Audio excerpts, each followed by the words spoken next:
相沢翔太だ。音量調整を行う。これは授業じゃない。どうだ？自分に合った大きさになっているか？音量も個性が大切だ。決定権はお前にある。僕のヒーローアカデミア。What's up, you guys, and welcome back to the Project Manga Podcast. I'm M.A.N.G.A. What up, y'all? It's Kiko. And Nickums. And we are back with Tangential tie-ins, and tonight we are taking a look at the best fighting styles in anime and manga. Considering that this is a shonen-centric YouTube channel, one of the biggest aspects of shonen storytelling is the combat or battle dynamic, and there are a lot of characters that fight in these stories, and a lot of them fight in really cool ways, and we want to highlight a lot of those goats tonight, not to be confused with the best martial artist episode that we had previously in the life of the channel and that we will eventually be revisiting. But these characters fight in a multitude of different ways, and they're not just Eastern styles. It's basically just like we like watching these characters do the things that they do in these stories, and regardless of what dojo they came from or what kind of weapon they use, we just want to highlight how cool it is to watch them do what they do. So before we get into the conversation tonight, of course, take a look at the link tree down in the description. That is going to be where you see us on all of our individual social media accounts and online communities like Facebook, Twitter, and Discord. Ways to consume the Project Manga podcast on audio-only platforms like Spotify and Apple Music, and ways to support the Project Manga podcast, including our Patreon, which is going to give you a slew of perks dedicated to you to give you things like early access to all of our content, all the way up to additional manga reviews, most notably our second weekly Shonen Jump review podcast, where we cover all the other titles from Shonen Jump that are worth talking about that we don't cover on our primary YouTube channel. But getting into the topic at hand, best fighting styles in anime, and who wants to set it off? I can go first. Yeah, what do you got, Nick? Yes. So in Hunter, there are tons of characters who I was like, I love how they fight or whatever. So I was going to stick with one from Hunter. Yeah. Hisoka, right? Yes. Like, just everything about his fighting style is fucking awesome. I was hoping someone would bring him up. His ability, obviously, super, flexible, super badass, super, it seems simple. Bungee gum, stickiness, stretchiness, seems simple, but like he uses it in so many very, very interesting ways. He's super strategic. Yes. He, uses the environment to his advantage, right? Say when he's fighting a Geto or Goto, right? Goto. Yeah. He uses the coins against him, right? Or he uses the forest around, to really fuck with him or whatever, right? Like, what are some of your favorite Hisoka moments, y'all? Well, I mean, Bungee Gum as an ability and just like his fighting style in regard to his use of Bungee Gum is always going to be interesting because of how versatile the ability is, right? So like we can assume that he would be really effective against multiple enemies. I mean, we kind of saw him fight multiple enemies inside of the Heaven's Arena versus Crollo, if we're talking about the manga. But and just inside of the anime, I feel like we didn't get too many formidable like 1v multiple moments from Hisoka. You know what I mean? Like his ability is really tailored to 1v1 combat. So, but even though like I'm sure that he could be effective against multiple enemies, but like just the fact that the Bungee Gum is so malleable means that he can take advantage of his environment. He can literally he's so effective in any kind of situation, indoors, outdoors. As long as it's a 1v1 confrontation, Hisoka probably has the advantage, considering how broken the Bungee Gum is, that it can be applied on offense and defense. So it's like it's just so versatile. It's just so crazy. It's like such a well thought out ability. Like Togashi obviously is the GOAT of abilities. Like just the whole system, and just like what it allows, like for you to just come up with such a simple ability, but it's so fucking versatile and can do so much. Like I want to talk about an earlier Heaven's Arena fight, Hisoka versus Castro, like, and how he just like fucked with Castro's mind the entire time, sacrifices an arm, puts it back on with texture surprise. It's like what do you do if you're fighting a guy like that? Like the mental fucking like psyche attack he's doing to you, while like sacrificing an arm. This motherfucker's crazy. Yeah, like, yeah. Like, you I gotta got be crazy. Machi on deck. Yeah. I mean, okay, he knows he had Machi on deck to fix him, but still, it's like, man, you're still getting your arm cut off just to like, you know, go god tier misdirection. Yeah, for the sake of a trick. Yeah, you're gonna lose an arm for that. And I mean, you just the way that he fights in that way, the psychological aspect to like Hisoka's fighting style, like obviously comes from him being as crazy as he is, more so than the bungee gum or his like training or like fighting style. You know, from what we've seen like in his flashback, even in his little like that little side story that that he had for his origin. Yeah, like all of those tactics like that, bungee gum allows him to do those things, but that comes from like just the kind of person he is rather than his fighting style, which is cool. It's like a perfect marriage of like personality and ability. You know what I mean? Which is obviously the core of, you know, Hunter, you know, abilities. But it's just in terms of ability, like he also has his cards, right? And, you know, he infuses them with Nen and can cut with them. But weapons generally, he seems to be like a weapons expert, right? Like remember he was fighting that dude in the trick tower or whatever. In the tower, and like he had the throwing knives or whatever, and like the spinning razor blades. Spinning razor blades. I spent like 3 years learning how to catch one. You know what I mean? And he just like immediately intuits like, hey, it's probably like this, right? Like, not so hard. Not only did he like perfectly wield them, but like he took like a couple like dull cuts. And then, like, after that, just caught them both. Tink, tink. You know what I'm saying? Like, right out the air. And then started using his own fighting style against him, which is crazy disgusting. Because, you know, he could have used bungee gum to just catch him. But, again, that's just, again, to fuck with his opponent's mind. It's like, I'm just about to fucking catch your fucking special move here right in front of you. Like, obviously, you're defeated psychologically at that point as well. Which is crazy. But you talk about the being like a weapons expert. That's great because it makes me think of like the Hisoka backstory that the Tokyo Ghoul writer did, you know, and just like think about being in a circus and fucking, you know, throwing cards and all that fucking cool shit, even though that's like not technically I don't know. Togashi's, I think, fine, like calling it canon because it was super tight. It was so great. Well, I think Togashi wrote it, didn't he? I think he signed off on it. I don't think he like wrote oversaw it. I'm not sure 100%. Okay. Yeah. But if he signed off on it, then we could probably check that off.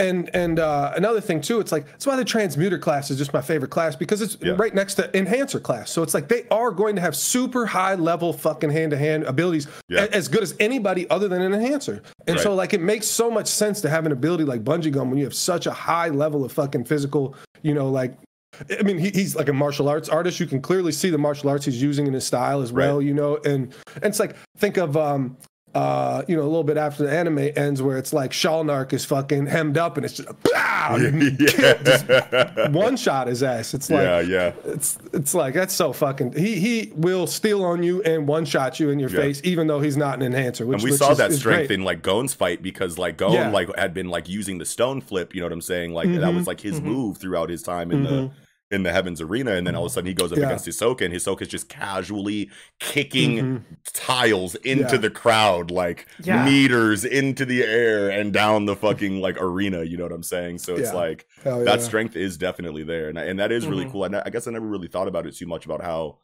efficient that and overpowered transmuters really are or can be because they have like probably the most versatile Nen classification as far as abilities go. On there, other than the specialist, obviously it's the best spot to be on the and then your adjacent, you know, your adjacent classes are enhancer and fucking emission.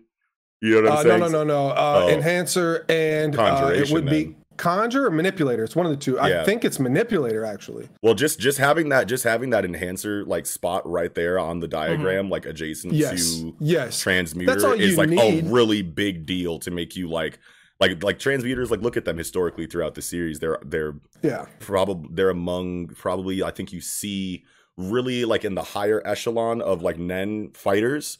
You probably see a denser collection of transmuters in that echelon than like any other class. You know what I'm saying? Like look at Zeno and Silver are both transmuters. Hisoka's a transmuter. Killua's a transmuter. You know what I'm saying? Fucking I don't know.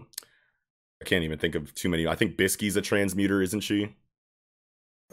She might be a conjurer. Yeah, maybe. Oh yeah, because summoning Cookie. Cookie I think is a Well, she could still use conjuration and still innately belong to, because I mean, like, because like I feel like transmutation is what has to do with her form changing. That I don't know. But yeah.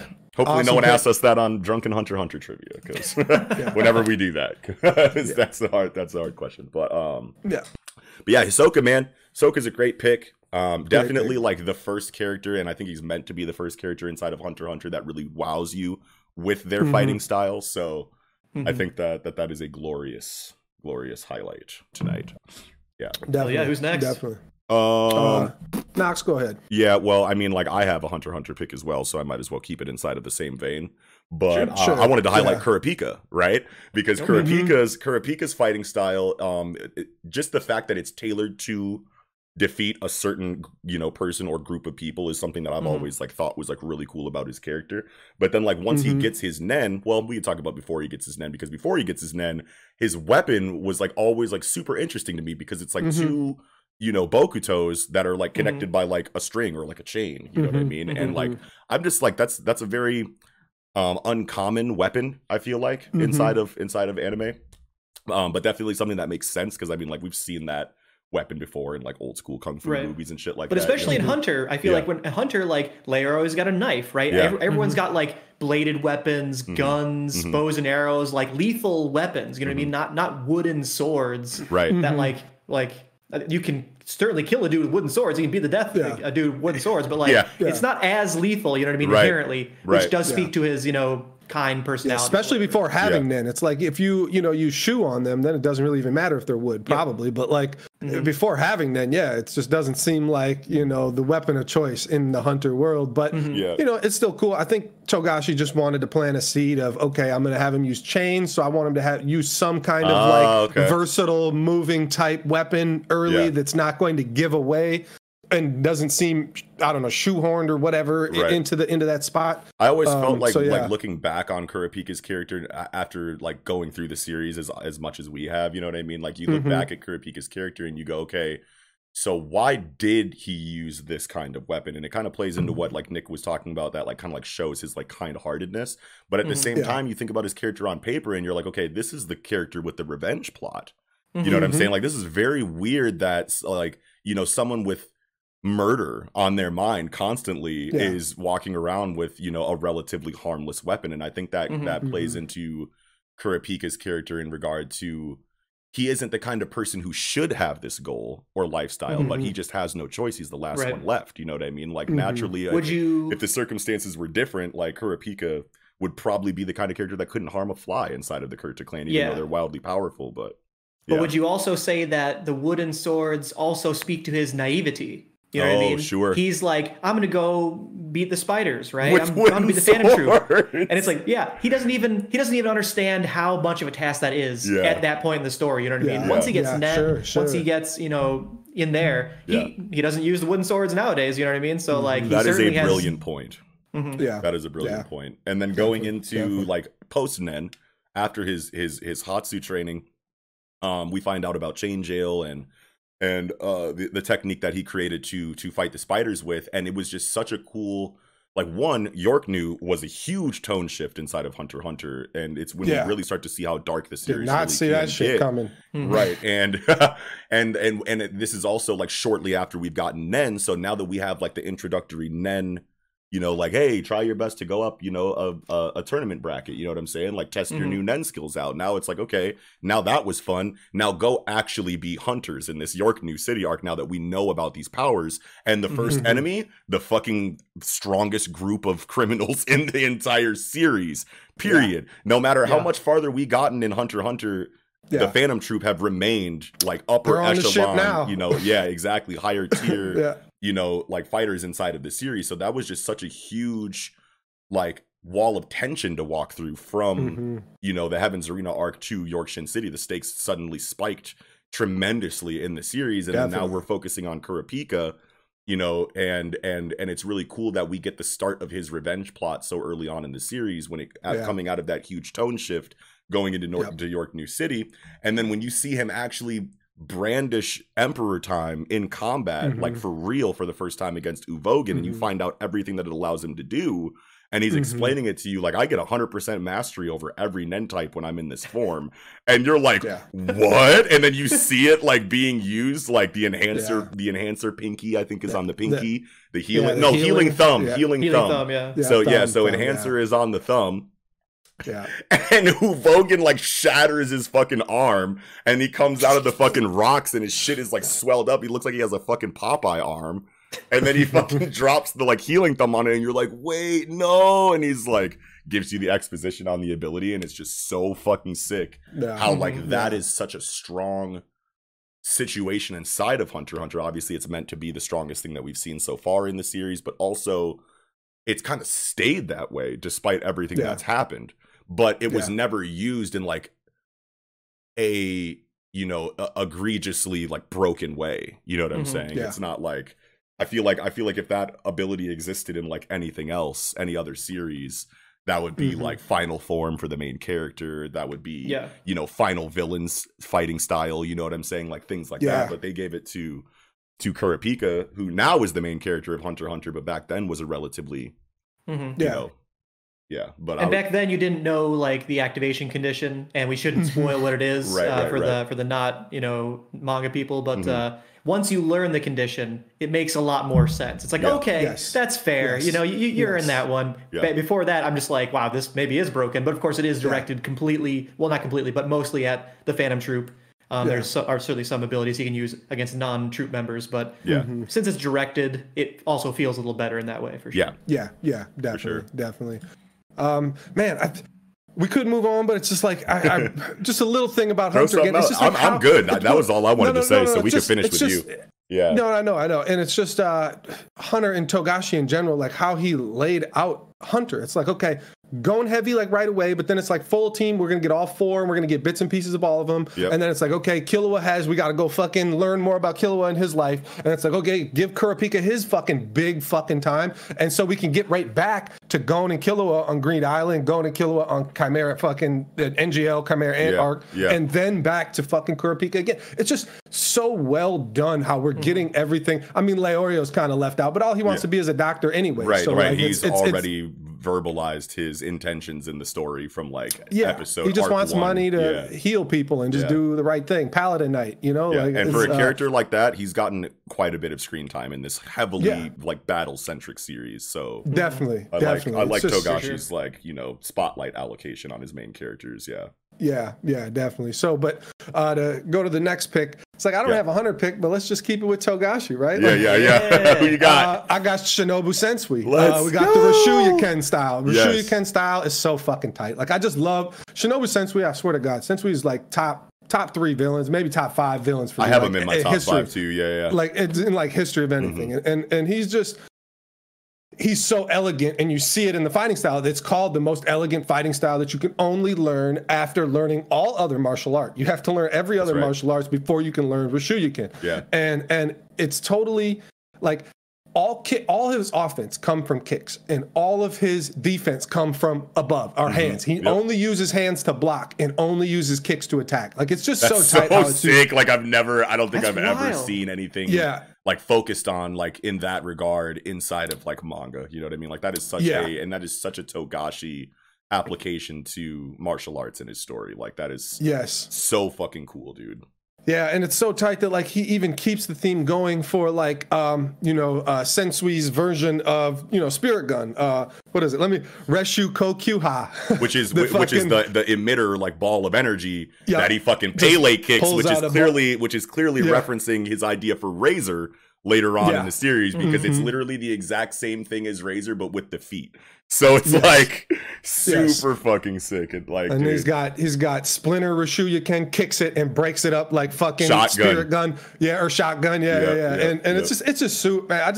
I love fucking his fighting style. I love his, you know, psyche issues, which we don't really need to go into a ton, but like what makes it so tight is that Sensui is like kind of washing Yusuke at first, and fucking you know, he's just so, you see all like elegant, it's like Netero, like you see like the hand like after image movements when he's like blocking Yusuke's shit, and then fucking he's just calling Yusuke fucking, oh, you're so predictable, this and that. And then Yusuke goes and like does the backflip into the water and starts like swimming in the water. He's like, what the fuck are you doing? You know? And then he just jumps out the water and rushes him. And he's like, all right, about to block his shit again. Tries to block. And then Yusuke rips the shirt off, wraps the shirt around his arm. And he's like, bah, bah, bah, bah. Just starts beating his ass one-handed. He's like, what kind of perverted martial arts is this? He's like, this ain't martial arts. This is street fighting. I bet you ain't see this shit coming, did you? Start beating his ass into the ground. It's like one of the hypest parts. Like, you got Ryukyukin because you mastered all the martial arts, but you don't got street fighting under your belt. You got street, exactly. It's so cool how Togashi does that. It's like, okay, we've been, you know, we know Yusuke doesn't have a fighting style because all he does is run in every time. That's all he does is just run and just like punch crazy. And it's just like, obviously that's like fucking Street Fighter style. And so, yeah, just a perfect juxtaposition on those two characters too. Like I could go into that, but that's a long-winded thing. Going back to like, what you were saying about like when he was opposites in every way. Yeah, and going back to what you were saying about like the after images and his blocking, I feel like when scenes like those are used, it like really drives the point home of how big the gap is between like one character and another. Because like imagine that scene without like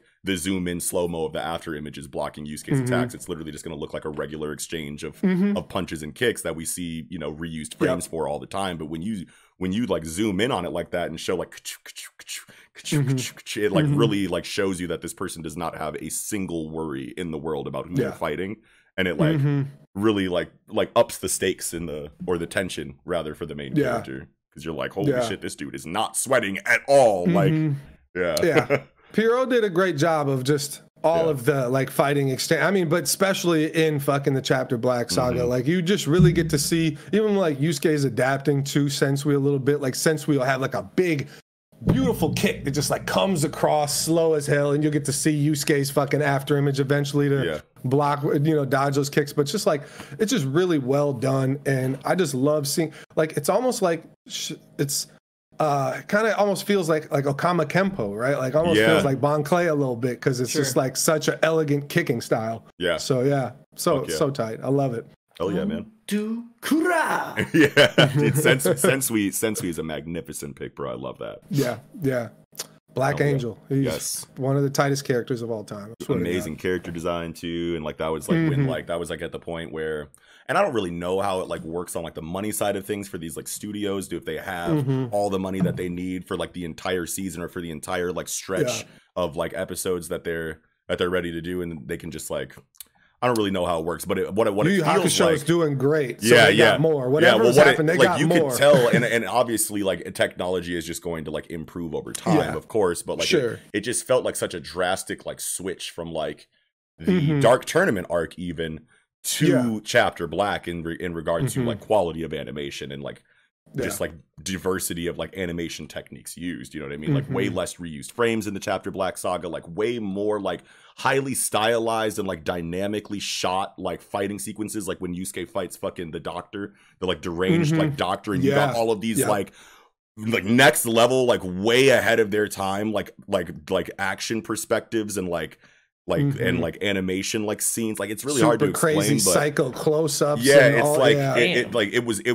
It turned into a very robust like aesthetic, you know what I mean, compared to everything that came before it. But I highly recommend Chapter Black. You're super sleep on Chapter Black, bro. We've been telling you for months, I forgot that you haven't even seen it. I might not even have said so much, but no, it's all good, dude. Regardless, I say watch Chapter Black and then stop. Who cares that it does start to segue into the next arc? You're just like, nah, Chapter Black's over. We're done. You know, like that's the end of Yu Yu Hakusho to me. It sounds like it's good enough to watch, even if you know kind of what's going to happen. No. That's why I was saying it's all good, because it's like we could talk about like things all we want, but so much of Yu Yu Hakusho comes from, you know, its amazing cast of voice actors. Like obviously the visuals that we can't recreate while we're talking to each other in real life. You know what I mean? So sure, you heard some like plot things, but it's the experience is. There's something that you can only get from actually looking at it. So, well, and you also really get to see the transit. Like Chapter Black is literally like it's like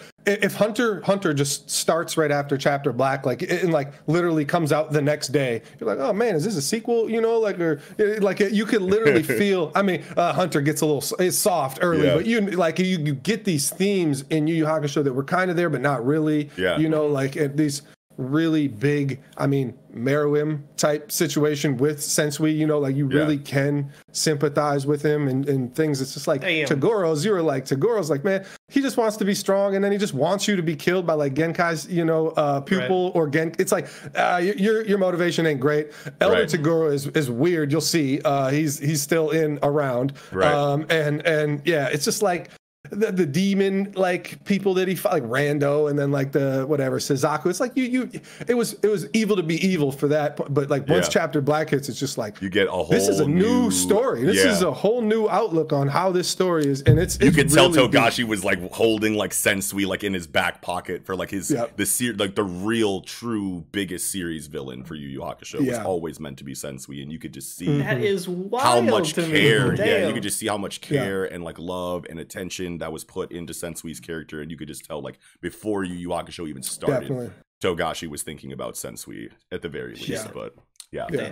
so we're just gonna call this episode Togashi instead. This is Togashi's best characters. But I have no more Togashi. It is back to you. It is back to you. But I did want to ask before we went into like our second round of like hyper focused picks, if anybody had any like light. I know Kiko, you like to have like a long laundry list of picks. So and I have a couple of you know picks that I wanted to highlight on, like not like in depth, but just like touch on like lightly. But if you had any, I can quickly go through. I can quickly go through what I got, and I just wanted to pay respects to some of the older shows here. Obviously, we start Togashi and Yu Yu Hakusho, and it's like OG Dragon Ball is all martial arts, right? Like it's so much more than Dragon Ball Z, really, because Dragon Ball Z is just da da da da da da. You know, the style has left. Punch, kick, block. Punch, kick, block. Punch, kick, block. So it's like if you go through like. Turtle Hermit School isn't a style, so like he just is like, let's just train hard or whatever. But Master Roshi uses fucking drunken boxing in the first fucking tournament. You know, he's fucking using Suiken style. The Crane School is Fujian White Crane, based off Chinese Fujian White Crane style. And you got Master Shen, who is the master. Then you got Tien, who is the best. The best human in my mind. I think I agree. I think I agree with you on that. And then Mercenary Tao, like their style's really fucking, you see all these, finger jabs and shit like that, open paw, attacks. Those are super utilizing tight. different like pressure, like applications of like fighting body parts. You know what I'm saying? Like typically you either have like chops or punches, or elbows, but like the Crane style is so cool because it does bring that like old school kung fu movie element to Dragon Ball, like to a serious degree. But then also it's just cool like getting like that kind of diversity that early in the series. And knowing what it's going to become later is just like, man, like this was really the child of Toriyama here, where he was really in his like bag. He loves Chinese martial arts so much. Like he interviewed Jackie Chan, and he just looks like a schoolgirl in all the pictures. Like Drake interviewing all the basketball players. Drake, DeMarcus Cousins and like LeBron James and DeMarcus shit. Like, Cousins is like, get the fuck away. He's from like underneath his armpit, looking up at him like Santa Claus, like. That's hilarious. Man. But so you also got Yamcha, Wolfang Fist is like tiger style, open paw, open claw style, like which is also a Oh, and another thing about this is every one of these styles Jackie Chan has played in a movie. Wow. Roshi's alter ego, Jackie Chun. Yes, exactly. So Krillin is Shaolin Kung Fu, comes from the Orin Temple. Obviously. And there is evidence of it, like within his stances. He has like these wide stances, legs really far apart, stuff like that. Same with Goku is.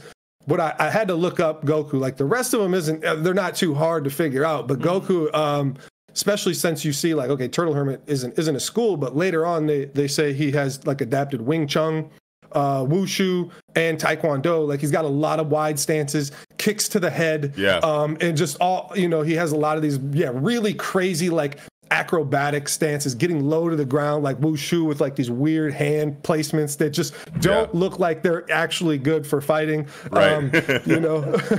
So just wanted to quickly highlight Dragon Ball. Dude, I love that. Like it was so much better to me at that time with all that. It was just special. It was very and I feel like not too that. many even like Dragon Ball content creators like really go out of their way to highlight like the fighting styles of the characters involved.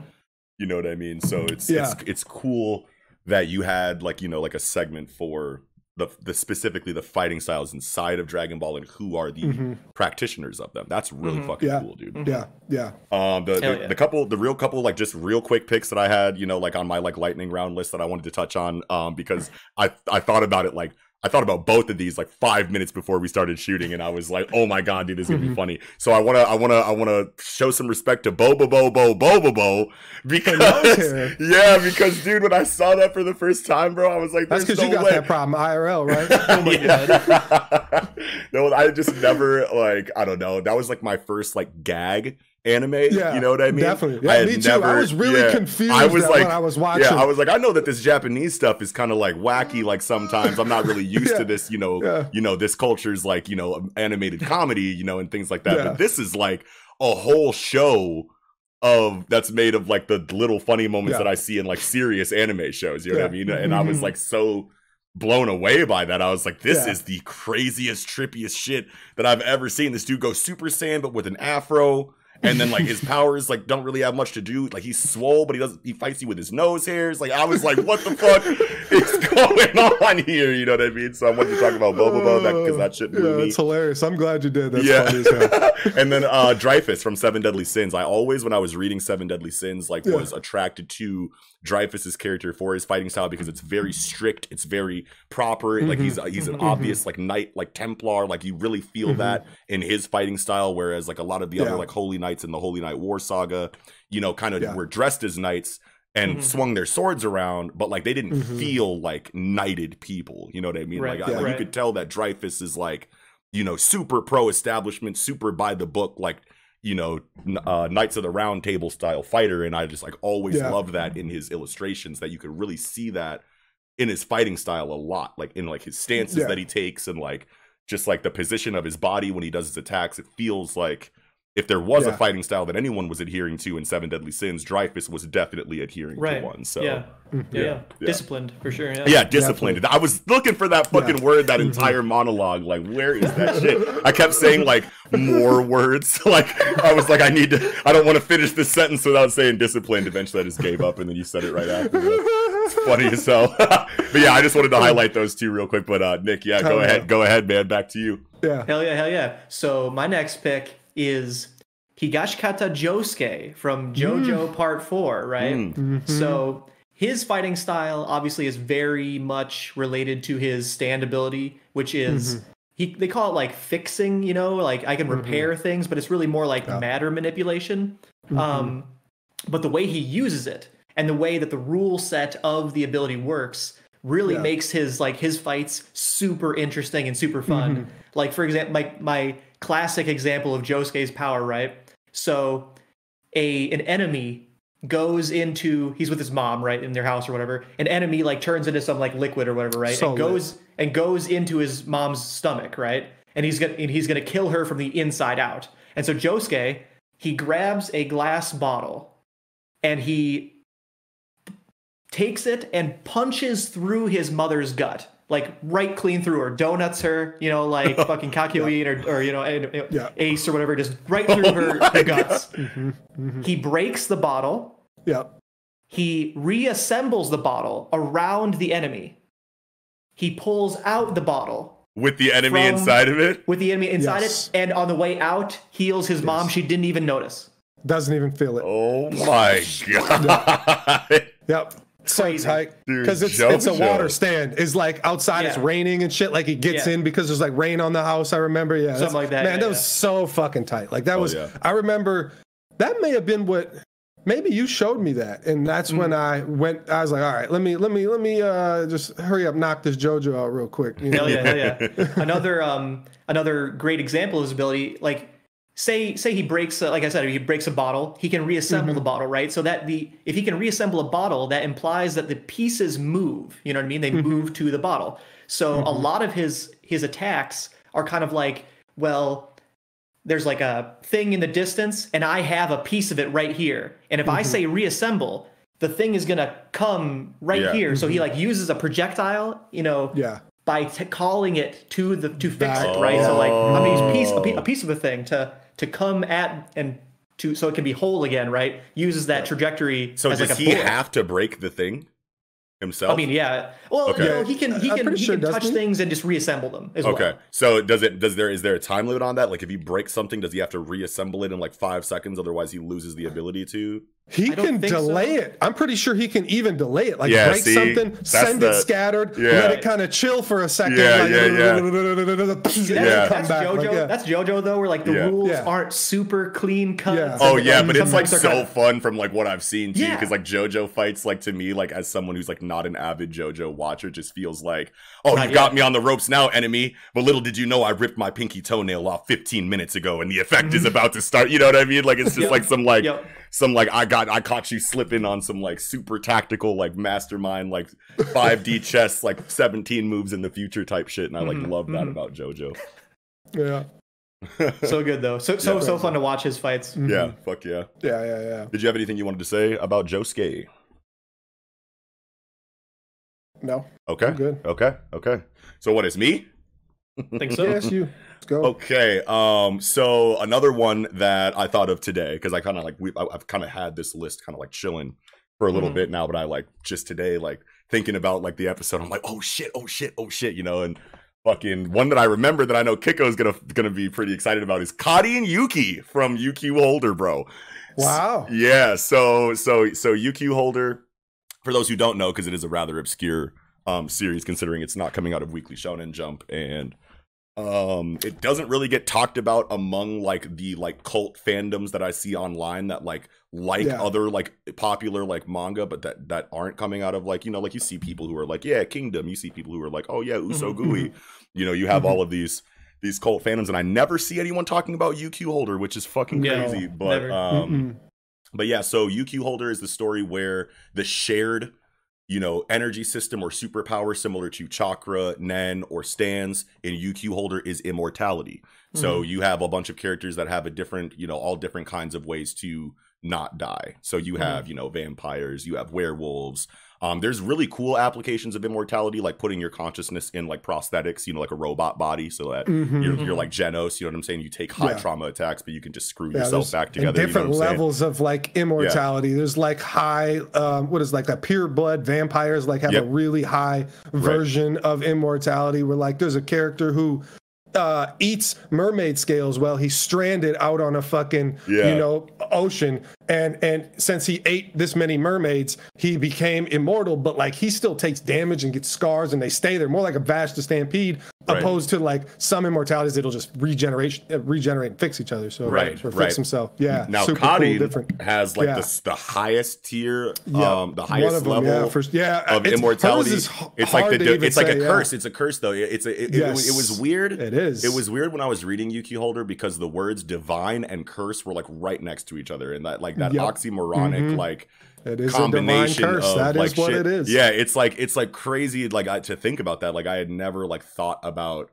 a blessing curse combination, you know what I mean? But basically, because it comes directly from God. I didn't know that part. That's actually really fucking cool. I'm still a little bit behind on UQ Holder. Her curse is, she's the best. She's actually probably one of the most interesting and cool characters of almost anything I've ever read. Dude, she was so cool. Her story is crazy. Her story is crazy. Her character design was one where I was like, ooh, new waifu. This is pretty cool in UQ Holder. Like she's like the maid or some shit. I like the maids. You know what I'm saying? Like give me all. Like you know what I'm saying? Like I fuck with the maid outfits. But then she's a fucking cold-blooded ass fighter. You find out, and she's got two weapons. One of them's a fucking katana, traditional katana. But then she's got like a big dumbass like Soul Calibur weapon of a hammer that like it's like Totosai from Inuyasha. Yeah, it's like Totosai. Fucking blacksmith hammer. It's weird. It's like a long handle like blacksmith hammer, but it has like a fucking like spike on the top of it, right? So like she can like stab you or smash you, and if that doesn't work, she can pull the fucking katana out. It's the fucking coolest combination of weapons that I think I like ever seen. You know what I mean? And she's got like all types of really cool like combat you know, scenes inside of that physical aspect of what she can do, but like her magic, or you know, like her divine curse basically is really good for like fighting spiritual based enemies, right? So like basically if you are something that you can throw a talisman at, then she's usually fighting that kind of character, because her abilities are tailored to them. So Yep. But yeah, man, Claudine, bro, One of man, I'm mad that I forgot to bring her up on like both of the badass female character episodes that we've done. You know what I mean? I wish I could just tell you guys about her curse. I know you want to go crazy, get in your bag, but I mean, like, I'm starting to make my way slowly back through, like catching up to you two older. So the biggest spoilers of any story I've ever read. If I told you about Karin's curse, like obviously can't do that, obviously, but like it's crazy. Shit fucks your mind up. Hell yeah. Damn. Hell yeah. But yeah, I just wanted to have that little Karin spotlight. But I wish I could say more, but like I thought about this like a little bit earlier today, and I've read a decent amount of UQ holders, so I felt confident talking about her. But I am starting to slowly make my way back up to current. So I would prefer if it was one of those series where I've just had it on the back burner for 3 years, I'd be like, go crazy. But no, and not on. I mean, if I was going to tell y'all, I wouldn't be on. Oh here. Not on there. Yeah, for sure. But yeah, Kiko, what's next? I mean, hey, if we're going to stay with Akamatsu Ken, I will talk about Negi Springfield. Let's go. Because in a story called Maho Sensei Negima, first word is Maho. You expect it is very heavily magic, but there's so much martial arts in Negima. Yeah. There's so much for a magic story. It's crazy. Amount of technical combat inside of that series. Yeah, definitely. So like Negi is a mage first and doesn't learn any kind of physical ability till some time a little bit down the line in the manga, and he learns Chinese Kenpo from Kufei, and then he combines Chinese Kenpo with he'll have Eastern Ki in one hand and Western magic in the other hand, combined them, and it's called Kankaho is his fighting style he's made up. So like he has to Kankaho, you know what I'm saying? So he's got like he's mixing magic with his martial arts at the same time. Fucking sick. It's so fucking tight. It's so tight. And so like he's got like Fuka Hoken or Raika Hoken, which would be like lightning fist or wind fist. Like he'll have all like different elements and like all sorts of fucking cool applications, like where he's got a spell like channeled and like just kind of sitting in the palm of his hand, and he punches you, and then like a bunch of these fucking like missiles like of whatever elemental type he'll want will just like engulf you and come from like all these different directions. Like it's just so tight how they like Akamatsu Ken combined a mage, because like when you first read the story, you're just like, oh yeah, this is just all about magic, right? Like it's just only magic, and then it's like, wait a second, this girl's got a Chinese dress on. I bet you she knows some shit right here. And then you're like, oh, start seeing the clues. This girl's got fucking like Japanese ninja fucking scarf on going down. Like, what's that about? She's gonna do something. Yeah, and it's like so tight too, because like there's a lot of other physical characters too. Like it's not only Negi. One of his teachers is also from like his world and uses Eiken, which is my favorite. Is the tightest shit ever, dude. He's putting magic in his hand, but he's putting his hand in his pocket to Ei draw, punch, boom, and put it back in his pocket. Just like a sword, right? So you have like Nobunaga, you have Yamamoto from like Bleach. They have that fighting style like Ei or Ei Jutsu or like Bato Jutsu. You know what I'm saying? Zoro, Shishi Sansan, Rashomon, same concept. But this motherfucker has his hand in his pocket. His pocket is the sheath, and he pulls his hand out of his pocket, steals off you, and puts his hand back in his pocket. It's the most unique, inventive, like amazing like concept that I've ever heard for a fighting style ever. Literally, like Negima is such a hard sell, right? To tell people. Oh yeah, you got to get through 80 chapters of harem, but then it turns into one of the best shonen you've ever read, and it's like, all right, well, I don't care because I'm not reading 80 chapters of harem. Can I skip it? I know. Yeah, but tough. Then like you won't know like this. Can, but like you, I would say you almost can, but it's once I could just somehow separate myself from it a little bit. There's like what Akamatsu Ken does really well with his manga is like put shit in, like the covers are really detailed with all these different fucking like wizard items and shit, bottles of potions and fucking like all these different like whatever research notes and all sorts of trinkets and fucking shit. Like it's really fucking cool to look at. And then at like the end of his fucking chapters always puts in like the research he's doing on the Latin, because all the fucking magic is in Latin. So like it's just really cool to read all of his extra shit too. Like it's plus it's he's such an incredible character writer that it's like obviously like if you start reading something and it's super like intensely harem, you might be like, all right, I kind of want to get this out of here because this isn't really my demographic. But then you like continue reading and you're like, yeah, but these characters are all like really interesting and I care about them already somehow. So I'm just gonna keep going, I guess. It's easier to like to tune out the harem when there's so much else going on. So yeah, hell yeah. Yeah, that's dude. all I got. Yeah. Hell yeah, man. Awesome. Okay, well, before we get back into Nick, real quick, another couple that I just want to throw out here in a lightning round. Night Eye from My Hero Academia was a very surprising fighting style for me to see, because when he's introduced, you're like, okay, you can see into the future. So what is he, like a martial artist? Like, how does he take advantage of this in combat? You know what I'm saying? Yeah. And he could have just made him a cold-blooded hand-to-hand fighter, but Kohei gave him those fucking I don't even remember what they're called, but they're like those metal weights, like weights that he like flicks at you, you know what I'm saying? Which is like really fucking cool for his character, because it's like, you could see a little bit into the future, right? So like if you could see a little bit into the future and you're not really like a high DPS like combat style, you know what I'm saying? You're really meant for like apprehension or you know, because it's not an Aki style. He's not getting foresight in a fight, right? So it's too hard for him to use his ability that way. So he can see the future of where he's going just because his ability is active and he knows what all the enemies that he's going to run into is going to do. So he just neutralizes you very subtly with these cold-blooded ass weights. The first time I saw him flicking these things around, bro, I was like, that is so fucking cool. And then, and then I also wanted to highlight Netero, just because Netero was a moment inside of Hunter x Hunter where I feel like they obviously very much so focused and highlighted on the martial arts aspect of the world, because that's something that we didn't really hear too much about in Hunter x Hunter. You know what I'm saying? It's a very culturally ambiguous, you know, series. It's definitely a very... The culture is born from the world, not born from a combination of different cultures in our real world. So like Togashi like just made up like an actual, you know, entire like universe with its own customs, cultures, and language and alphabet, which is fucking ridiculous. But game, and MMORPG and tabletop game. Like the dude was on fire. But what was I saying? But yeah, inside of Netero's character, like that was a very like the Shingen Ryu Kung Fu style.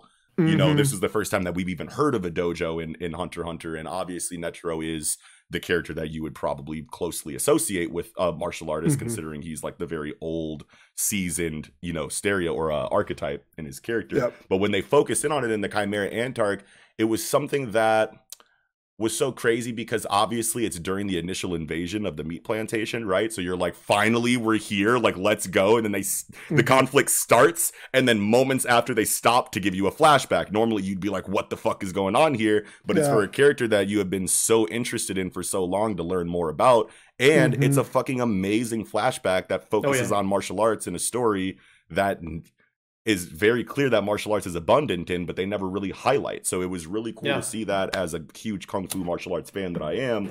And just like the fact that like his training regimen was so simple on paper, of literally just like going into the wilderness and punching over and over again until you could do it like really quickly. You know what I mean? Like punching and praying without eating. Right. Yeah, but at that point in the story, or at that point in his life, he was already a martial arts master. That's true. Yes, right. That's true, He had gone to the wilderness to essentially give thanks give thanks to martial arts. He was like, martial arts has given me everything in my life. I'm going to dedicate, you know, my awareness right now for the next however long, you know, to martial arts. And so he just kept punching in praise and love of martial arts, which is super tight. It's super fucking sick, bro. And like I just like wasn't like, when you look at all of the like martial artists like spotlights that we get inside of these stories, they're all like the storytelling structure behind the flashback is like all the same. You know what I mean? Like it starts off with them like super young, not knowing anything about martial arts, training, getting better, and maybe like whatever like special quirk about them, you know, in their prodigious talent like activates at a certain age. They start taking over the dojo. Like you've seen this a million times before, but like for him to already be a master at the start of his flashback was just such a cool like idea, like to show, because you don't want the flashback to be too long. Not there in that moment in the fucking series. Like no, you need short, sweet, to the point, and spectacular. And it was just such an amazing way to handle it by Togashi. And Zeno talking about too, like because it's kind of like through, at first it like starts through Zeno, where he's just like, you know, obviously you talk about like his secret ability, you know, like his fucking Buddhistava or whatever. Like that's why I don't believe he's gonna lose. I think he's just fine because of that. But then he's also saying like, well, no, I was a baby when he was already an old man, you know, like it was just so crazy. Like he's the only person that ever fucking squared off with my grandfather and survived. It's like crazy. Dude, it's like, wow, you're dropping. Old as hell. What are you talking about? Just dropping hella feats for him, like in an interview, like, and I loved that idea from Togashi too, like a confession booth style, like real world, you know, or something like that, where you're sitting in front of the camera and like, but you can't hear the interview questions, you can only hear the interview answers. Yeah, I loved that. Loved that. Yeah. And that reminded me too, once you said Shingen Ryu, like it's like I knew of it, obviously, and once you said it's like just sparked like Wing said that too, and Zushi. And Zushi, that's the first time it's mentioned because Zushi is like, I practice Shingen Ryu, and my teacher is Wing. So presumably Bisky also is a master of Shingen Ryu. It's like because she trained Wing. Yeah. So who did she? Yeah, that's a really cool plot point that we could potentially see. Like, I don't know when in Hunter x Hunter, because I feel like it's trying to like. When do we see? I don't think. You know? But that would be a really cool. Like flashback to get is like Bisky go into Wing. You know what I'm saying? Like, Definitely. So you were doing that was like my little like lightning round like picks that I wanted to touch on. And I got a quick little lightning round thing against two characters real quick, and two fighting styles which Ryu and Ken have the same from Street Fighter. And then Akuma is like their evil mirror. And Ryu and Ken, their fighting style is Ansatsu Ken, Assassination Fist. And I always thought that was super fucking tight. That's a fucking amazing name. Ansatsu Ken, and then fucking. Yeah, and Akuma's is Satsu Jinken, which is Murderous Fist. So it's just like, it's just super cool. I just love the names of their fighting styles, and it's their fighting styles look pretty fucking similar when you play the games or watch the fucking anime. You know, multiple animes. They're just like really big, strong punches. And like, just the most solid like backhands and punches and kicks, and like the kicks are like really like kind of telegraphed. It doesn't look like you're getting any kind of like swift right to the head, get knocked out. It's like a but like, and it's always like a multiple hits in like one stroke. Like a punch will come true, like like hit you like 7 times, like on the trajectory, and it's like that doesn't make sense, but that's a really cool dynamic that Street Fighter has. That's like unique to itself. You know what I mean? Like the fucking like triple like uppercut, like you threw 3 punches, like you threw 3 punches. You know what I'm saying? But like that was a fucking 64 hit combo somehow. Like what the fuck is going on? Right. Hell yeah. That's so interesting. Like you mentioning that like their style is like Assassination Fist or Murderous Fist, because I'm pretty sure that's how in Fist of the North Star, I'm pretty sure that's how Ken Shiro describes their style. I think he says that it's an assassination style. You know what I mean? Of course, you know, touching someone they fucking blow up. It's like obviously this is assassination. But I think it's one of those. I think it's like either murderous, like a murderous fist, or an assassination fist. I think he calls it that. Yeah. Sure. Yeah. That's cool. Hell yeah, man. All right, back to me. Back to you. Yeah, go crazy, bro. All right. So for my next pick, I actually have a team. This is a team fighting style, right? And like the style itself, like it has to be both of them. I think, right? So I'll describe both the characters individually, and then how they work together, right? Yeah. So this is from Dorohedoro, and this is Shin and Noi, right? Shin and Noi. So Shin, man. He Shin has a hammer, basically, right? He'll fuck you up with his hammer, right? And his magic is like slicing. It's kind of like Sukuna, right? Like it kind of just like cuts you up, right? And then Noi, she's just this beautiful beef woman, you know what I mean? Just jacked, huge, like incredible. Striations. She got striations. But she is just a beatdown type, right? She'll just go in there and beat the shit out of you barehanded, right? Yes. But her magic is healing. And so like, and her magic is so powerful that like, say she took a bullet to the head. Yeah. Like right through the brain, didn't kill her because her magic just healed it, right? Yeah. And so like, but those two together, and they're like partners or whatever in the Dorohedoro universe, like you there's this like ceremony where you get a partner and like you two work together for like the next like however many years or whatever. So these two are partners. They work together so phenomenally. There's like this scene where like Shin they're both fighting someone whose ability is like disintegration. You know what I mean? So like you get hit by this thing, you're fucking dead. And Shin just like goes balls deep. He's like, I'm gonna hit you with this hammer. He like kind of telegraphs the hammer, like I'm gonna kill you with this thing. Right. The dude hits his arm with the disintegration magic, and Noi just heals it. Noi's just like, I'm gonna heal that. And so by the time the hammer came down, it was already back. Healed. The dude was like, what the fuck? As he was getting his head blasted. And that's something that I feel like is so impressive inside of storytelling, when you have two characters that have a lot of history and they're obviously very close partners in their profession, and when the author can really show you that their relationship is deep and that they've been partners for a really long time, instead of just telling you all of a sudden get a scene that shows these two working together, and then you get exposition, these are two partners that fight together all the time. Cool, you told me that, but like I would almost prefer if like the introduction was done in a way where we see these two characters together and we could feel in their interactions that they've been together for a really long time as partners. You know what I'm saying? And I feel like Doro does that really well in the way that Shin and Noi bounce off of each other. Because like it's one thing to just be two people who are there fighting at the same time, and it's another to show that these two characters, aren't really much to write home about on paper individually, but together they're greater than the sum of their parts. You know what I'm saying? So I love when, how Q Hayashida really drives that dynamic home really well inside of those two characters. But hell yeah. Just this, like, I just love that their style is like going super hard, super fast, super hard, just like berserker, you know what I mean? Just like I don't give a fuck, because like even if say Shin was hit by bullets, right? He could like spread his smoke and the bullets would just get cut into pieces. You know what I mean? It wouldn't even hurt him really.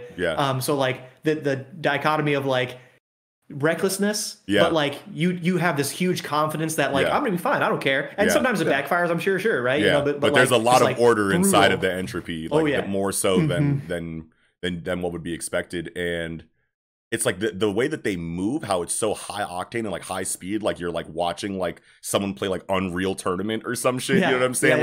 It just goes into how confident they are and how much they trust in each other to get the job done, where you can recklessly like run up on someone whose abilities you don't even know, and all the abilities are drastic, like one false move and you're dead kind of abilities. You know what I'm saying? But to see them blitz, the way that they do, just shows how confident they are in their combination. So hell yeah. Really, and that's tons of characters in Doro, just these really unique fighting styles. Yeah, absolutely. Love that highlight, love that spotlight. That's incredible.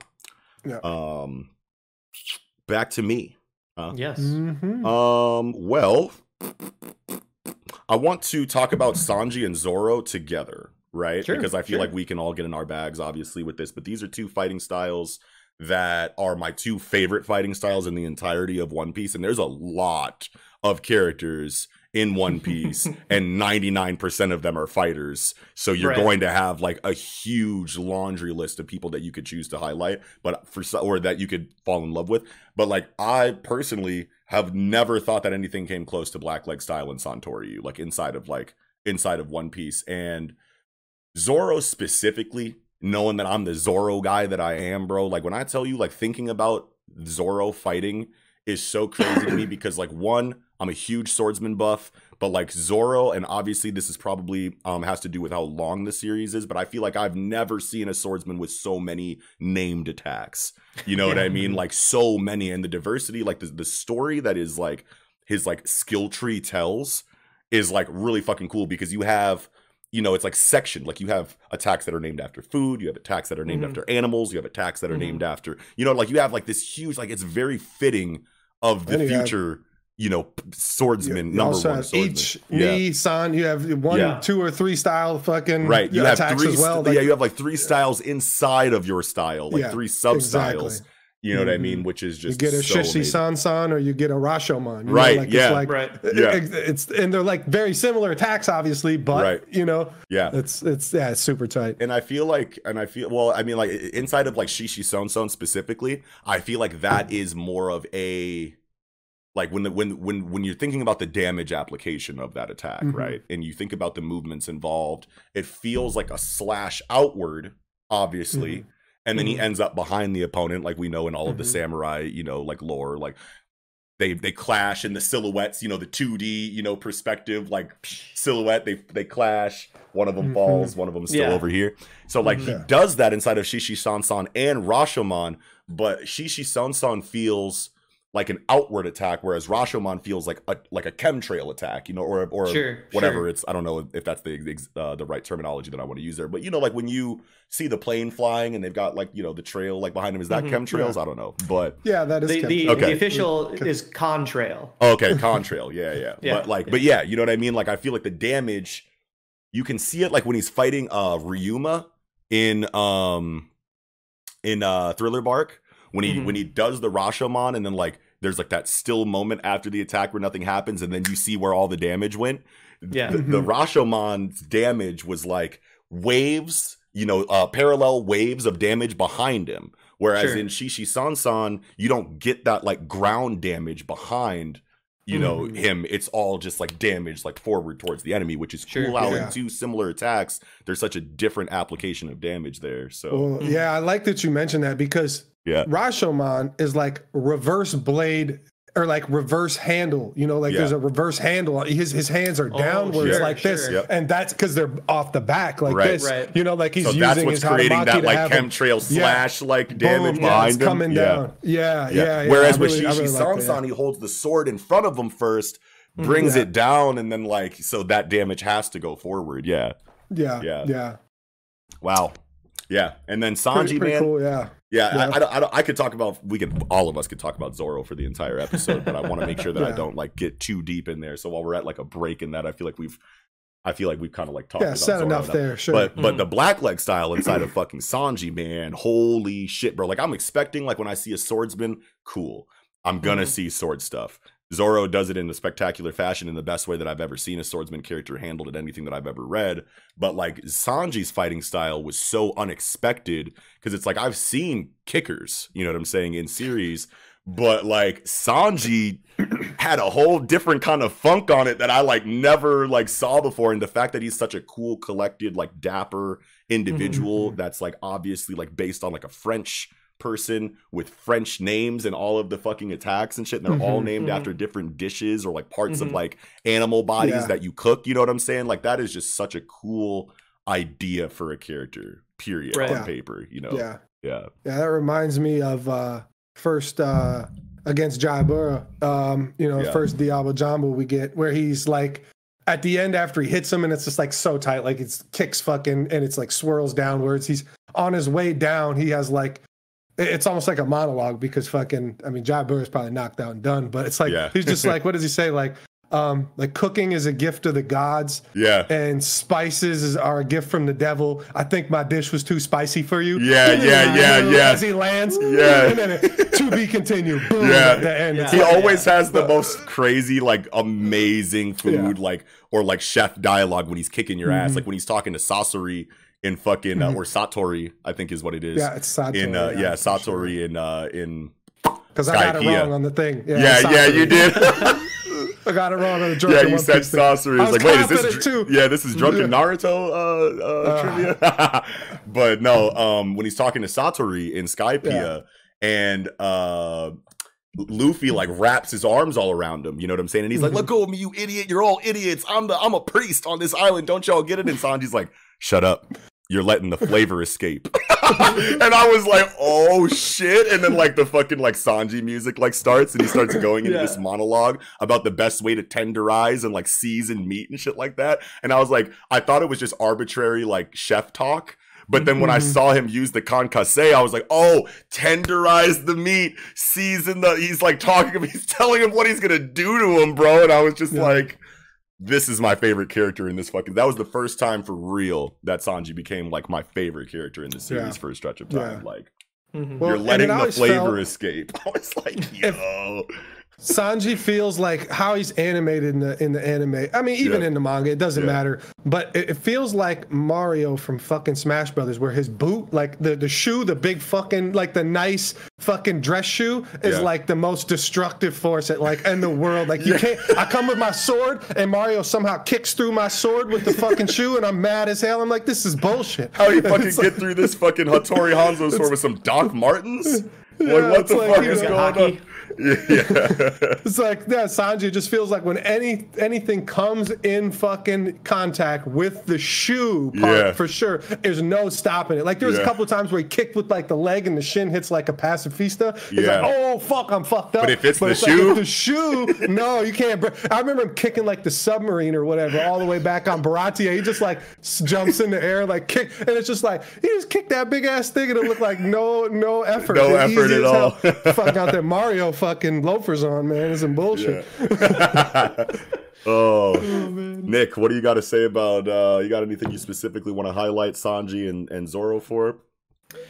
Not really. I mean, like it's interesting that like you brought up like the Sanji's attacks all being named after food or whatever, and it's like it's been so long since I've been into One Piece that like that's already left my mind as something interesting. But you're right. You're totally right that is really unique or whatever. It's just like a cool thing or whatever. Yes. Yeah. Especially with Diablo Jama, and when he's kicking, it's like searing him with the fucking grill lines on him. Yeah, bro. and it makes sense that he's a fire user because he's a fucking chef, dude. And it's just like, dude, this is just perfect character writing. Perfect main cast of characters. Like, but for Sanji, y'all didn't bring up using the knives. Right. So when he fights Wanze, he's a swordsman himself. The coolest, probably, maybe not I don't want to say the coolest, but one of the coolest applications of his fighting style is when he's fighting a culinary opponent. You know what I mean, to say the least. But yeah, man, fighting Wanze on the sea train was so cool, just because like that was such a unique time in the series. You know, especially on my first go through of it, like this is a completely different like tone and like atmosphere. I feel like Water 7 specifically is like a shining example of like where I thought the series was going to end up. I was like, I wonder if we're ever going to like see, you know, a location in this series that like really feels like pirates should be there. And like Water 7 sure is a very unique location itself with the concept of sea trains and just like it's on the sea and the water comes all the way from the top of it and you know, drizzles down or whatever. So like that's cool, but it just like felt like, I don't know, it was just like the color palette of the animation, obviously the animation style like updated and it gave us a whole new aesthetic to the series, and it just felt like I was like, when I was going through Water 7 for the first time, I was like, I made it in One Piece. I was like, I feel like that's when you're supposed to feel like you made it. I'm in this bitch. Like this is what this series like means, you know what I mean? Like, but then going into the sea train scenes, you know what I mean? Like when they're trying to get Robin back on the way to Enies Lobby, and Sanji's just like, fuck it, I'm going through this train, I'm beating everybody's ass until I find Robin and I'm going back, you know what I'm saying? And he whoops everyone and then gets to Wanze, and Wanze has this ramen kempo shit, and I was like, man, you better turn that Diablo Jamo on and overcook these noodles already. But he was like, no, actually, I don't ever use these hands, but I mean, like, you're fighting me with noodles, bro. So these are the best knives y'all got in here. These are pretty tight. All right, well, I think I'm ready to go now. You know what I'm saying? And he just, you know, and it was so cool the way that it was illustrated and animated because he does his like attack where he looks like totally like he could have gave him knives and gave him a fighting style that made him look like a chef still. But no, his fighting style with these knives, he looks like a swordsman. Like his stance is very, like I thought I was watching Zorro, you know what I'm saying? And it's got the fucking noodles like cut up, spinning in a spiral, you know, behind him and shit. Like aesthetically, very chef's kiss. I'm pretty sure like spun him around. He might even had like a little bit of after image thing there. Yeah, like super tight. Brilliant, brilliant, man. Oh yeah. Zoro and Sanji, the dynamic duo. Fuck yeah. Okay, so Kiko, it is on you next. Do you want to? I think for the sake of time, what we want to do is we'll focus on your last like hyper focused pick, and then I don't know, Nick, if you have any more that you wanted to highlight, but I have a couple more that I kind of like want to like lightly touch on. So we can finish off with your last like focus pick, and then we can all go through and just like drop some like last minute like lightning rounders before we close the conversation off. How about that? Sounds good. All right, cool. Go crazy, bro. All right, so yeah, it's my last big pick here. So I'm gonna go out with a bang, and I'm gonna talk about acupuncture style. Sorry, excuse me, from Ghost Doctor in Breaker. Jusang Sick, one of the 10. Jusang Sick, bro. Oh my god. Ghost Hands, divine healer. Yes, bro. He's so tight. One of the 10 grandmasters of the Mirum. Yes. there's so many tight things about it, but like before you even really get to see a lot of the acupuncture, like the needles or anything happening, he's just fighting with one finger. Like he blocks a Shi-Wun punch, boom, one finger. When you see that, like all these veins and like muscles in the hand, you can see the effort that went into that effortless block inside of the external, you know, struggle that you see in the arm. That's I love that. I fucking love that in the Breaker, bro. Yeah, there's so many type like examples of that too. Like he just one finger is attacking Shi-Wun with one finger, and Shi-Wun even kind of, you know, does a little feint, kind of gets the closest thing somebody of his level could ever get on a grandmaster, like closest possible fucking feint that he could ever get. Yeah. And it's like you see the big like explosion of ki on Shi-Wun's punch, and like it's just like a cloud of dust. I love that explosion effect inside of the Breaker, bro. That's the best impact that I think I've like ever, like that and like Hajime no Ippo and like Kengan Ashura. Those are like my top 3 impact illustrations that I've seen in manga, probably. Yeah. And so he gets a drop. You get to see the little surprise look on fucking Ghost Hand's face. But then the fucking big fucking explosion comes. There's the big smoke cloud, and then he's like upside down, hovering, pointing down with one finger on fucking Shi-Wun's fist, just like up here like the this. The fist is right here. And he's like he's like standing on it with his finger on a finger stand, like on top of his fist. That's probably like top 3 best pages panels in the Breaker period. Like that, you see that and you're like, oh, I've seen this before, but this is so crazy in this moment right now. Like this is the craziest scene I've seen like this. Because you know, you see it like someone swings the sword and then they're standing on top of the sword, or you know, something like that. But like seeing it like this, I was like, just was not ready for that shit, bro. Yeah. I mean, just the way the writing goes, like, because, you know, Shi-Wun, obviously, the main character, is going to have some plot armor here and there. And, like, when he's fighting against, like, one of the 10 Grandmasters, you're just like, no. But he's, like, with the state of the story's in right now, like, Shi-Wun's, like, really surging, really starting to feel it, hit his stride. Getting his rhythm, getting his key back and whatnot. And it's just like, right there, you're like, damn, could he have hit him? It's like, no. He didn't hit him shit. No, by the end of the fight, Shi-Wun is just like bloody and done. And there's so much like, the stipulations of the fight basically is like, okay, Sun Wu Clan's coming in the helicopter. All you have to do is not be, incapacitated until they get here. You don't have to beat me. Like, and if I can incapacitate you, then you have to come with me regardless of what like the Sun Wu Clan is doing. And it's like really, really good to like, you know, you see the doctor like, okay, I can restrain his ass easy as hell because he has a fucking ability, the five phase acupressure art, where it's like if he hits him like here and like in the arms and like down here in the sternum or whatever, like 5 spots, like he's totally incapacitated. And not only that, he's feeling the Ghost Hands doctor says this is the worst pain a human could feel. Yeah, I think it's forehead, shoulders, solar plexus, and then like maybe like somewhere down by like your groin or some shit. I remember it being like one of the best like lines of exposition that I saw in the Breaker when he was explaining how his pressure point style like worked. And like I've seen it a lot, you know what I'm saying? Like I read a lot of Batman fights with pressure points all the time. You know, you see it a lot in the God of High School. You know what I'm saying?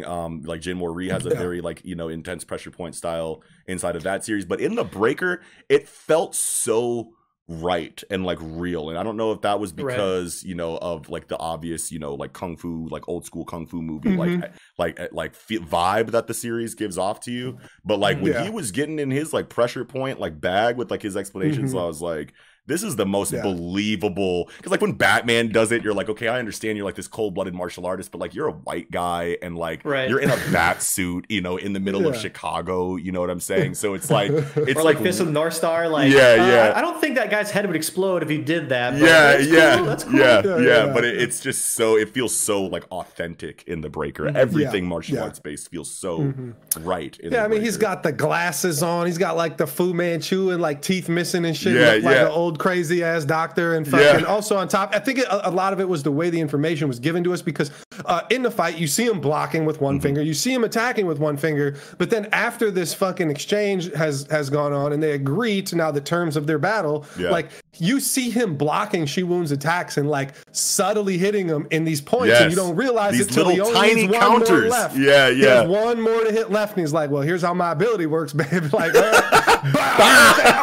then it's like, "Oh shit, you're just trapped. It's too late." Like, and it's just it was just so hype how we got the information that also makes a lot of sense too. Like just how it worked out. That's how you reveal a grandmaster in a martial arts series. It's like everyone is punching, kicking, escalating strength. We're seeing strength rise throughout the series. The punches that only like destroyed, you know, the corner of a wall, you know, 50 chapters ago are now like borderline leveling buildings. So like you see all of this wild strength, but then when it comes to the Grandmaster, it's pressure points. You know what I'm saying? Like he could have just been a huge DPS like monster and fucking kicked, you know, somebody like through like a whole forest or some shit, and then you'd be like, that feels pretty Grandmasterish to me. But no, like super profound technical like applications of like a martial arts, you know, situation in a story that was leading you to believe that it was just going to be escalating damage output was really cool to fucking see in the Breaker, bro. It really especially with his character too, like because you the other master, you know, and it's like,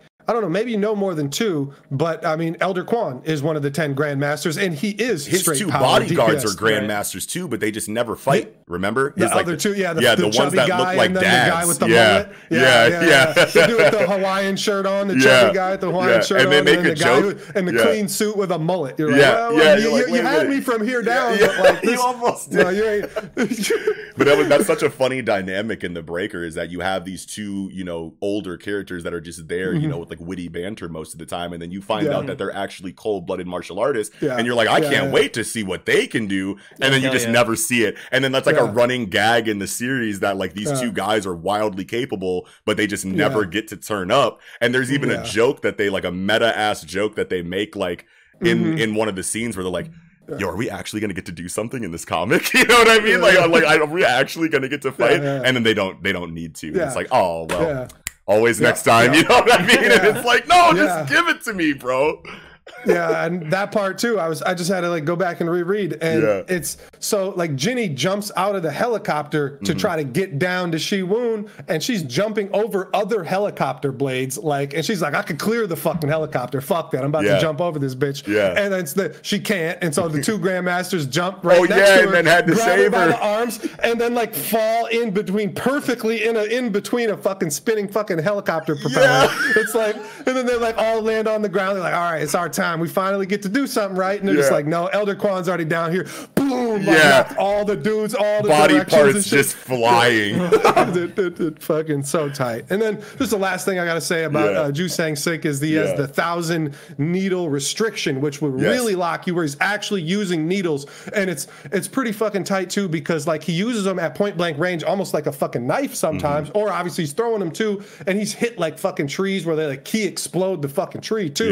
Like it's just super fucking tight style to actually have, because it's not like Senbon, right? Like it's not like Haku from Naruto, like throwing them long needles that are like actually look like they're meant to be thrown. Like these are like small like acupuncture needles. Yeah. So super cool. I love it, dude. I am so excited about that pick. That was fucking beautiful. I was not expecting to hear Jusang Sik. That is incredible. Fuck yeah. Okay, well. Yeah, let's just in the last little like anchor, you know, part of the conversation here. It's just any other ones that we kind of like want to lightly touch on our way out the door. I feel like this would be a nice little moment to drop some honorable mentions. One being for me, Aizawa from My Hero Academia. I love seeing him for the first time turn up in the first USJ attack with like the Nomu that was made for All Might. Right. And we knew that Aizawa was a capable hero. Obviously, he's a teacher compared to the freshman students that we follow. He's obviously a drastically, you know, powerful character compared to them. But also just like in the verse itself, he's got a very broken quirk inside of Erasure that is probably one of the best, if not the best 1v1 quirk inside of My Hero Academia. But just knowing I think Kohei did a really good job of explaining the caveat to Erasure, right? It's one at a time, right? So it's one person, one quirk, I believe. So you look at them, and as long as you're looking at that one person, you can take their quirk away. So then when we get this villain attack, and Aizawa is surrounded by enemies, and half of them have quirks that he can't even erase because they're mutant style, and we get that dialogue from them, it's like, we ran up on you because some of us are mutants, and we know that you have quirk erasure for active abilities, but it doesn't work on mutant types, does it? And Aizawa was like, no, you're right. It doesn't work on mutant types. Pow! And then rocked his shit in the forehead, like jawed his shit like drastically. And I was like, oh, using shit. the cloth too. Yeah. And so like when he has that line of dialogue in that like first attack, he's like, yep, can't erase mutant style quirks, but ooh, and then punches him. I was like, oh shit, he's about to turn up, but he's probably gonna get swarmed. Nope, he jumps down the stairs, you know, like to go into a more advantageous position, and he has the fucking bandages around and starts, you know, sticking it on people, like grabbing two people with the cloth and then like bringing them like together and making them like butt their heads, you know what I'm saying? Yeah. Like I was just like, dude, this is amazing. This is the best character in this fucking show. Like, look at this dude turning up. He's like breakdancing like while fighting and shit. I think I remember too. I was like, so this is what you need if you have erasure. You have to have high hand-to-hand prowess, but then you also have this like this cloth scarf bandage like wrap thing that like responds to you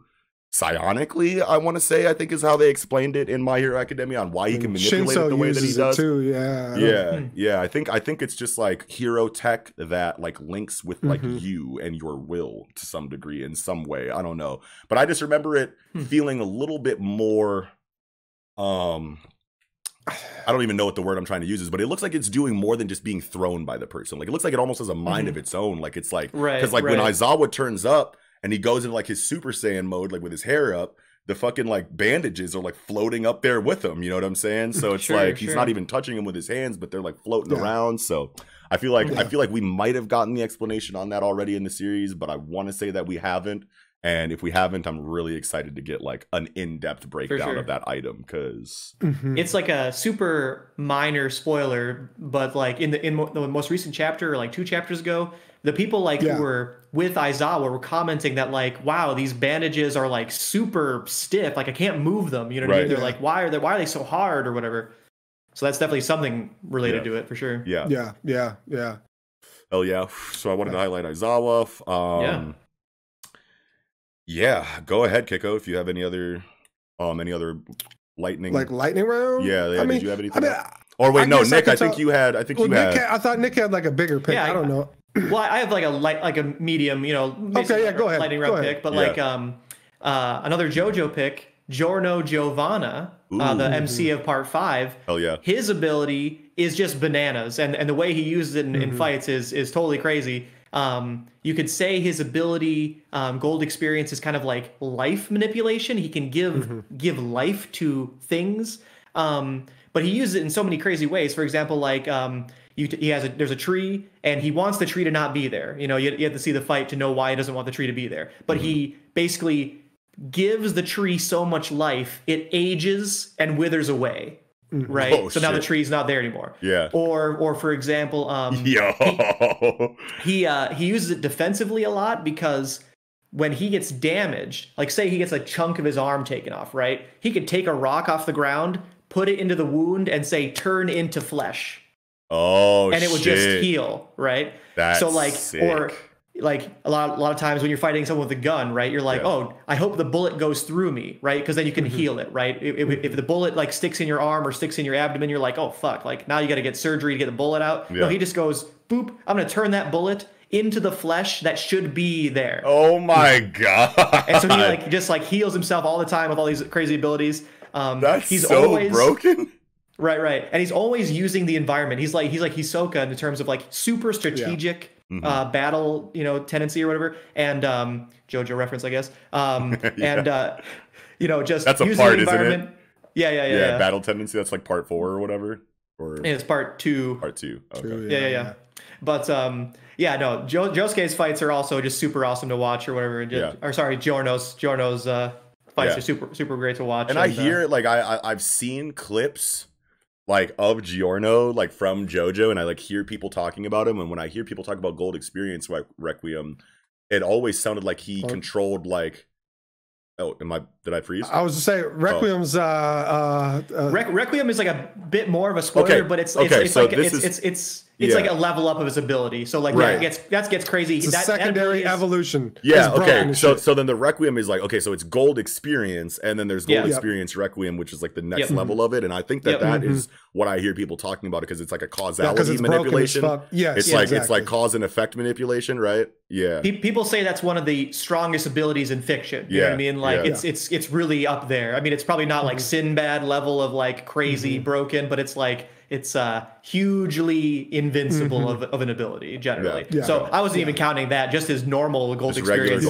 fighting style. That's cool that you explained the difference between that, because when you were explaining gold experience, I was like, this don't sound like the ability that I remember people talking about with Giorno. Requiem is bananas. Do you want to explain the jellyfish part? That's my favorite part, honestly. Oh, okay, yeah. So he can, as I said, he can like change things that are inanimate into, it's like the reversal of what you've explained thus far. This is pretty much the reversal.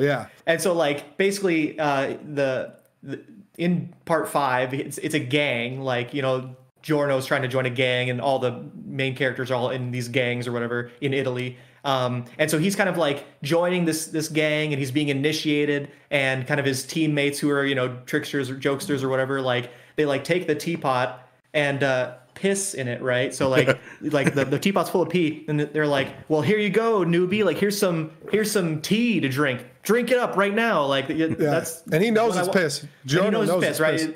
He obvious, right? For him or whatever, he found out. Anyway, he turns his teeth into jellyfish that siphon and clean the water, quote unquote. So he's drinking this piss, and he's just turning it into water because his teeth are made of jellyfish. Oh my he's drinking the water while the jellyfish are cleaning the piss. And he's just casually drinking it, and the people who gave it to him are like, why isn't he like reacting? They think he's cold-blooded. They think he's like, what the hell is up with this guy? Yeah, and that's what's so great. Like, see, JoJo has some of that hunter level, like you can't know what my ability is, and so like nobody knows what gold experience, like none of these guys know, so they have no they're always like, damn, he had to use his stand to do that, like what the, or like they're just like really confused as to like what did he actually drink that piss? That's fucking crazy, right? Like, so that's a good point, because especially in part 5, because all these like gangsters, like they're all pretty cutthroat, right? And like all these rival gangs, like you don't want people to know your ability. So they even people comment in that, like, I am not using my ability here. I'm not going to show you it. Like this situation does not warrant me to use my ability, because I don't want you to know what it is. So fuck you. Like you do this without me, right? Wow. So like definitely. Yeah. Hell yeah. Bro, man, I say it a lot, but the more conversations we have with JoJo's, the more I want to just press the button on that shit and just when you live read JoJo, it is going to be boy, and it's all color too. You can read all color. Yeah, you can read it all in color. I feel like what I'm gonna do is like I feel like I want to watch it. I want to watch like part 1, part 2, part 3, and then like maybe start the live reading from part 4. Would that be good? Because part 4 is Josuke, isn't it?